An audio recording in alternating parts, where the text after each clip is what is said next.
할렐루야. 오늘 제목은 고난 중에 있는 성도를 건지시는 하나님이십니다. 우리가 이 세상에 살면서 고난을 당하지만 우리에게 희망이 있는 것은 하나님은 그 고난 중에 우리를 버려두지 아니하시고 반드시 우리를 건져내 주신다는 것을 우리가 알기 때문입니다. 오늘도 하나님의 말씀은 우리에게 이 약속을 상기시키면서 우리 고난당하는 우리 모두에게 격려를 주시고 또 힘과 용기를 주시는 것입니다. 이 시편의 기자는 이미 여러 번 말씀드렸듯이 고난당하는 다윗에 대한 내용입니다. 그가 고난 가운데 어떻게 하나님을 의지했고 또 그 하나님을 의지하고 기도함으로 어떻게 하나님이 그를 건져내 주셨는가를 우리는 여러 시간에 걸쳐서 생각을 했습니다.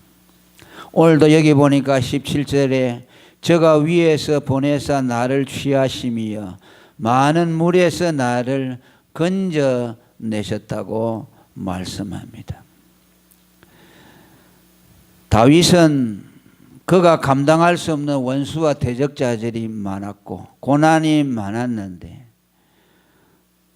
자칫 모든 소망이 다 끊어지고 절망할 수밖에 없는 그런 상황 속에 있었지만 그는 하나님을 의지함으로 하나님께서 자신을 미워하고 공격하는 원수들에게서 건져내 주셨다고 고백하고 있습니다.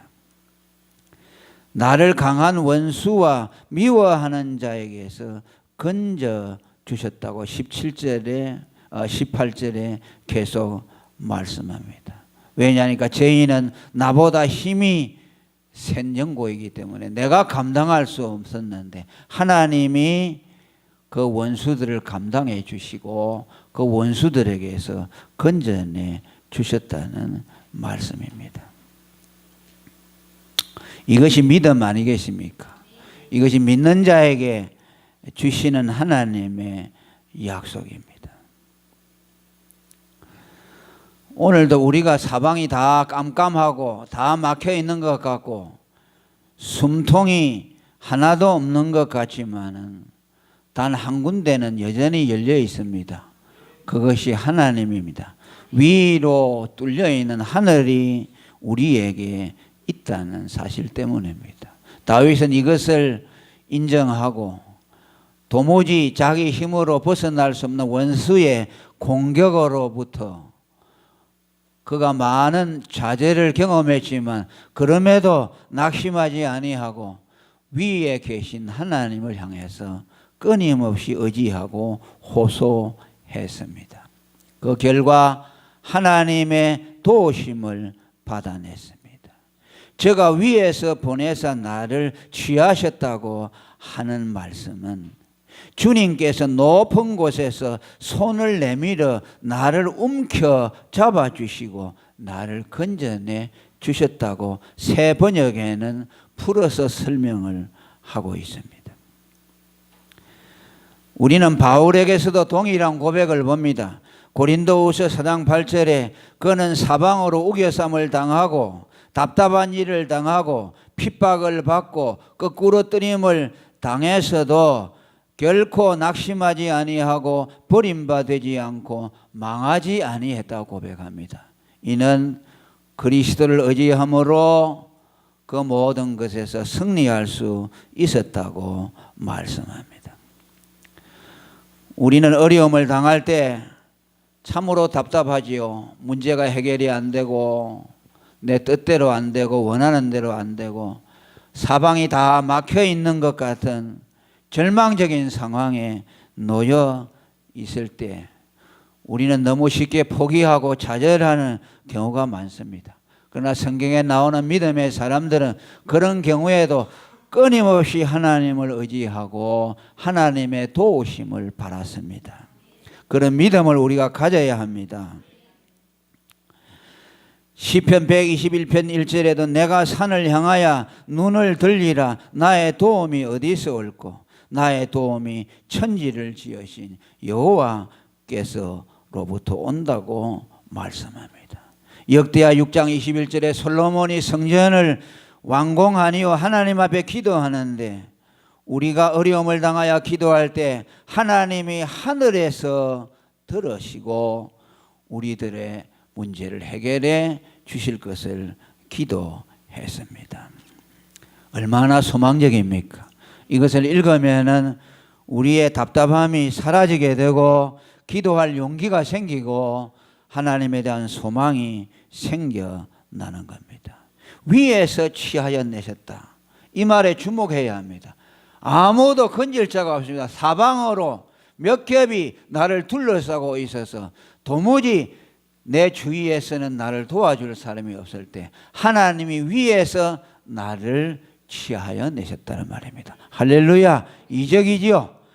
도무지 원수의 손에서 풀려날 수 없을 때 하나님이 위에서 그의 손을 내셔서 우리를 건져내 주신다는 말씀입니다.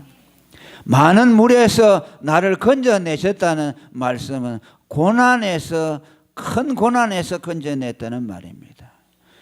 고난을 물로 비유하고 있음에 대해 주목을 해야 합니다. 왜? 물이라는 것은 서서히 우리에게 들어와서 우리를 잠식해 버리기 때문입니다. 그래서 이사야 43장 2절에도 성도가 당하는 고난을 물 가운데로 지나가는 것과 같고 불 가운데로 지나가는 것과 같다고 말씀합니다. 물과 불처럼 우리들을 삼켜버리려고 하는 고난들이 있다는 말씀입니다. 여러분, 고난이 오면 제일 먼저 우리 육체를 잠식하고 그 다음에 내 마음을 잠식해버리고 나중에는 내 영혼까지 잠식해버려서 모든 믿음을 잃어버리기가 쉽습니다. 고난이 왜 무섭습니까? 고난이 오면 내 육체가 어려움을 당하고 마음이 고통에 잠기고 그 마음의 고통이 심하고 번민이 심하면 나중에 영혼까지 그 고통이 나를 잠식해버려서 하나님이 보이지 않게 되고 기도가 중단되게 되고 절망에 빠지기 때문입니다. 그래서 시편 69편 1절에 하나님이여 나를 구원하소서 물들이 내 영혼까지 흘러 들어왔나이다 라고 말합니다. 고난이 영혼까지 들어왔다는 말입니다. 고난이 어떻게 영혼까지 들어옵니까? 고난이 오면 육체가 괴롭고 마음이 괴롭지만 그것이 나중에 더 나를 장악해 버리면 우리의 영혼까지 잠식을 당해 버린다는 말씀입니다. 오늘 저와 여러분은 그런 분이 없기를 바랍니다. 고난이 올 때 어려움이 있지만 우리의 믿음을 꼭 지켜내시기를 바랍니다. 끝까지 의지하시기를 바랍니다. 포기하지 마시기를 바랍니다. 그 다음에 여기 두 번째로 원수의 공격 원리를 말합니다. 18절에 보니까 저희가 나의 재앙의 날에 내게 이르렀으나 라고 말합니다. 이 말은 다른 번역에 보면 내가 공경에 빠져 있을 때에 원수가 나를 덮쳤다고 그렇게 풀이했습니다. 무슨 말입니까? 우리를 해하려고 하는 영적인 원수, 그 원수는 우리가 공경과 위기에 처해 있을 때 그것을 기회로 삼아서 우리를 공격해 온다는 말씀입니다. 왜? 공경을 당할 때 우리 마음이 약해져 있기 때문에 마귀는 그때를 절호의 기회로 삼는 것입니다. 여러분, 사나운 짐승이나 맹수들이 약한 짐승을 잡아먹을 때 어떻게 합니까? 한 무리를 지어 있을 때는 공격하지 못합니다. 그 가운데 낙오된 것들이나 또 병든 것들이 있으면은 그것을 표적으로 삼고 공격합니다. 그러니까 사자는 알죠. 여러분, 사자는요, 저게 약하다 강하다 하는 것을 직감적으로 합니다. 개들도 그래. 짐승은요 본능적으로 합니다. 개들이 지나갈 때 안 보는 것 같죠. 쓱 한번 보면요, 아, 저건 나보다 강하구나 알아요. 약하다고 생각하면 달려듭니다. 그죠? 본능적으로 짐승들은 저건 약하고 저건 내가 공격하면은 저건 내가 먹잇감으로 삼을 수 있겠다고 합니다. 마귀도 그래요. 마귀를 사자에, 우는 사자에 비유합니다. 베드로전서 5장 7절에서 8절까지 보면은 너희는 염려하지 말라라고 말씀합니다. 할렐루야. 모든 것을 주시는 하나님을 의지하고 염려하지 말라. 왜? 마귀가 우는 사자와 같이 삼킬 자를 두루 찾아다닌다고 말합니다. 우리가 염려하고 두려움이 우리 속에 들어오고 그러면요, 우리 마음이 약해져 있잖아요. 그러면은 마귀가 공격하면요, 거기에 넘어가기가 십상입니다. 그러니까 우리는 마음을 강하게 해야 합니다. 약해져서는 안 됩니다. 할렐루야. 그래서 솔로몬에게 다윗이 죽으면서 유언이 뭡니까? 아들아, 너는 강하고 담대하라. 대장부가 되라고 말합니다. 아멘. 왜? 영적인 싸움에는 강한 담력이 있어야 합니다.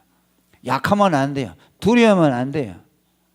여러분, 베드로가 왜 예수님을 부인했습니까? 예수님이 붙들려서 가는 것을 보고 나도 좀 있으면 예수님처럼 저렇게 되겠구나 라는 두려움이 들어올 때, 그때 마귀는, 사단은 밀 까부르듯이 그를 까불었다고 그래요. 그러니까 그냥 두려움이 오니까 마귀가 그 마음속에 들어와서 예수님을 부인하도록 만들어 주었어요. 그래서 여러분, 우리가 약할 때 그것은 바로 마귀가 공격할 기회로 삼는다는 것을 우리는 기억해야 합니다. 아멘. 여러분이 마음이 어렵고 약해지고 그것도 있지만 물질적인 어려움을 당할 때, 건강적인 어려움을 당할 때, 환경적으로 어려움이 오게 되면 여러분들의 마음이 약해져요. 그러면 그것을 빌미로 기회로 삼아서 마귀가 공격을 하면 그만 나중에 믿음을 잃어버리게 돼요. 물론 택한 백성들은 하나님이 끝까지 구원하고 믿음을 회복하지만은 그 순간에는 일정 기간 그냥 마귀의 시험에 빠져버리는 겁니다. 그러니까 우리는 강한 마음을 가져야만 합니다. 할렐루야. 어려움이 올 때, 물질의 어려움, 건강의 어려움이 올 때 그때 조심해야 합니다. 마귀들이 공격할 기회를. 왜? 마음이 약해져 있으니까. 아이고 하나님이 왜 나를 이렇게 만들었노, 이런 원망스러운 마음이 들어가잖아요. 이미 그때는 마귀가 그냥 그 속에 들어오는 거예요. 자, 따라합니다. 마귀는 우리가 약할 때 공격합니다. 나의 재앙의 날에 원수의 공격이 이르렀습니다. 오늘 18절의 말씀이요. 내가 공경에 처할 때 그들이 나를 덮쳤다고 말씀합니다. 그 다음에 재앙의 날에 공격을 받을 때에도 끝까지 다윗은 하나님을 의지했다고 말합니다. 이미 서두에 제가 한번 말씀을 드렸습니다. 이것이 다윗의 믿음에 정말 우리가 본받아야 될 일입니다. 여호와께서 나의 의지가 되셨도다. 저희가 나의 재앙의 날에 나를 공격했으나 나는 여호와를 의지했다는 말씀입니다. 영어 번역이나 다른 영어에 보면은 하나님을 나의 공급자로 삼았고 나의 피난처로 삼았고 나의 의지할 자로 삼았다는 말씀입니다. 재앙 때 받는 공격으로 우리가 아주 절체절명의 그런 상태에 있을 때 우리는 그때도 끝까지 하나님을 다윗처럼 의지해야 합니다. 오히려 그때에 우리는 하나님 의지하는 법을 배우는 기회로 삼을 수 있기를 바랍니다. 여러분들이 도무지 헤어나지 못하고 이건 안 된다라고 생각할 때 여러분은 이걸 생각하세요. 이때 내가 하나님을 의지하는 법을 배워야 되겠다. 하나님을 전심으로 의지하도록 나를 절체절명의 이 위기에 나를 몰아넣었구나. 그렇게 생각하시길 바라요. 아멘. 그건 정확합니다. 바울도 그러지 않습니까? 우리가 아시아에서 당한 고난은 살 소망이 끊어질 정도로 힘에 지나도록 절망에 처해 있을 때 왜 그랬을까? 왜 하나님이 안 도와줬을까? 라면서 고린도후서 1장 9절에 보니까 뭐니까 자기를 의뢰하지 말고 죽은 자를 다시 살리시는 하나님만 의뢰하도록 하기 위해서라고 말씀했습니다. 아멘. 예. 이때 비로소 우리의 믿음의 진가가 나타나죠. 도무지 믿을 수 없는 상황에 그때 믿음을 보여줘서 하나님을 기쁘시게 해야 돼요. 아브라함도 그랬잖아요. 이미 자식을 낳을 수 있는 것이 다 사라졌을 때 끝까지 하나님을 믿음으로 하나님께 영광을 돌렸다고 말씀을 합니다. 우리가 여러분 누가 예수를 믿습니까? 절체절명의 자기에 대한 절망을 깨달은 사람만 예수 믿어요. 자기가 뭐 좀 어렵다, 자기 힘으로 뭐 좀 할 수 있자 하는 사람도 있죠. 절대로 예수를 못 믿습니다. 예수는 절망한 자의 구주입니다. 아멘. 이뤄진 자의 주님이에요.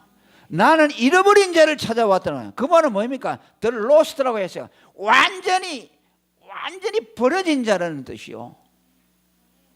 완전히 자기는 아무것도 할 수 없고 나는 나의 구원을 위해서 아무것도 할 수 없다고 나는 버려진 자라고 생각할 때 그때 예수님을 바라보게 돼요.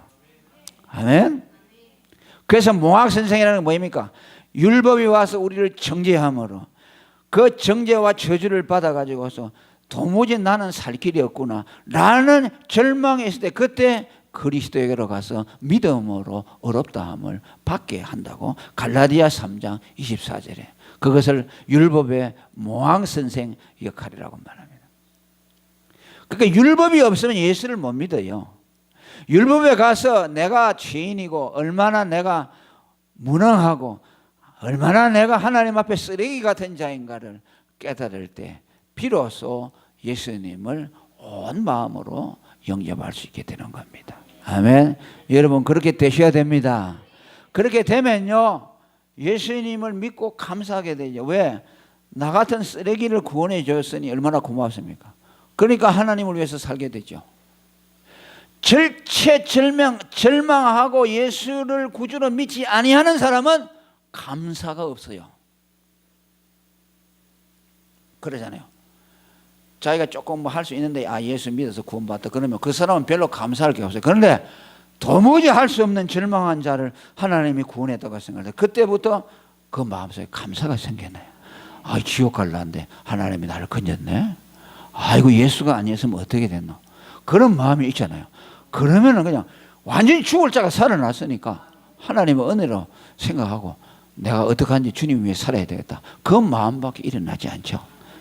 다른 건 없어요. 내가 뭐 잘 살고 못 살고 그건요 우리 관심 밖입니다.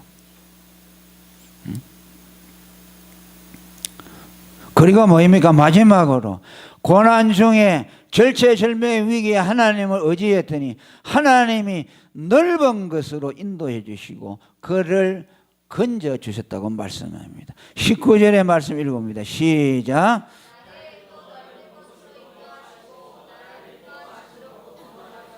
아멘. 나를 넓은 곳으로 인도하셨다는 말은 나를 밝은 곳으로 더 좋은 곳으로 이끌어내 주셨다. 다시 말하면 고난을 전화위복으로 만들어 주었다는 겁니다. 고난 당하기 전에 있던 자리보다 고난 당함으로 하나님이 회복시켜 줄 때는 그 전보다 더 좋은 넓은 곳으로 이끌어내 준다고 말이에요. 할렐루야. 고난을 잘 참고 믿음으로 기도하고 하나님을 의지하는 사람은 반드시 전보다 더 좋도록 하나님이 만들어준다. 소망이 있습니다. 할렐루야. 우리도 고난 당할 때 이런 믿음으로 소망으로 고난을 견뎌내시기를 바랍니다. 반드시 하나님이 더 좋은 넓은 곳으로 밝은 곳으로 이끌어내 주십니다. 왜 그렇습니까? 나를 기뻐하시기 때문이다. 절체절명의 위기에서도 하나님을 끝까지 신뢰하니까 하나님이 그를 볼 때 너무 이쁜 거예요. 아이고 저것이 다른 놈들은 다 저 정도 되면 그냥 나를 원망하고 할 텐데 저렇게 고난 중에도 나를 끝까지 신뢰하는구나. 참 저놈 떼먹었다 좋다. 여러분 구원은 하나님의 은혜로 받지만요 또 우리가 하나님으로부터 또 이런 것도 있어요. 그런 법칙이 있어요. 고난 중에도 하나님을 잘 믿으려고 애를 쓰고 끝까지 인내하고 하면요, 하나님이 그를 기쁘게 보시는 거예요. 그래서 더 모든 걸 주고 싶고 더 좋은 걸 주고 싶고 그래요. 근데 이걸 사람들이 잘 몰라요. 에베소 6장 24절에 변함없이 주를 사랑하는 자에게 은혜가 있다고 말합니다. 할렐루야! 변함없이 주를 사랑하세요. 좋은 것에 두어도 사랑하시고 고난에 두어도 주님을 사랑하셔요. 그분에 대한 믿음을 변치 마십시오. 그러면 여러분에게 여러분이 생각할 수 없는 좋은 길을 열어주실 것입니다. 앞길을 정오의 대낮처럼 환하게 밝혀주실 것입니다. 여러분들 좁은 곳에서 넓은 곳으로 이끌어내 주실 것입니다. 할렐루야! 통성으로 기도하겠습니다. 하나님 아버지 감사합니다.